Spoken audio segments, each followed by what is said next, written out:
नमस्कार. आज सोमवार. आठवड्याची सुरुवात छान अशा वातावरणाने झाली.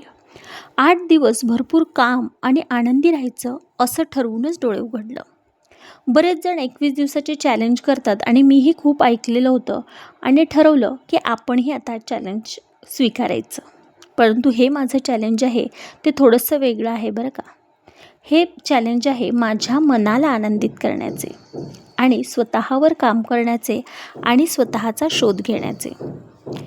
मी माझ्यात होणारे बदल तुमच्याबरोबर शेअर तर करणारच आहे, पण तुम्हालाही माझ्यासोबत राहायचं असेल तर माझ्या चॅनलला सबस्क्राईब करा आणि माझा व्हिडिओ पूर्ण बघा.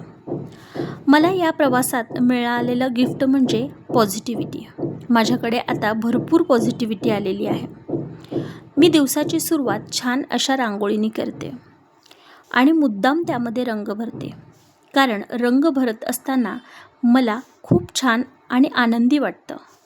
रोजचं काम आहे म्हणून उरकण्यापेक्षा मी त्याला वेळ देते, त्या वेळेत ते पूर्ण करते आणि यातून माझ्या मनाला आनंद देते. आपण खूप वेळा आपल्या मनावर अन्याय करतो, पण आता मी ठरवलं आहे की आपण आपल्या मनाचे अगोदर ऐकायचे, मनाचा विचार करायचा. सकाळच्या गडबडीत माझं आवडतं काम म्हणजे पेपर वाचणे. मी शक्यतो ज्या पॉझिटिव्ह गोष्टी आहेत ते वाचण्याचा प्रयत्न करते. हे माझं आवडतं पान आहे, ज्यामध्ये भरपूर एनर्जी भरलेली आहे. चहा पीत थोडासा हलका ब्रेकफास्ट करत मी पेपर वाचते. चहा जरी आरोग्यासाठी अपायकारक असला तरी सकाळचा एनर्जेटिक चहा घेतल्याशिवाय माझा दिवस जात नाही बरं का.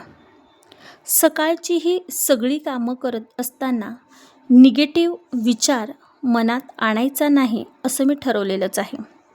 आनंदाने सगळी कामं करते. कामाच्या गडबडीमध्ये 2-2 तास गॅपने 1 लिटर पाणी पिते.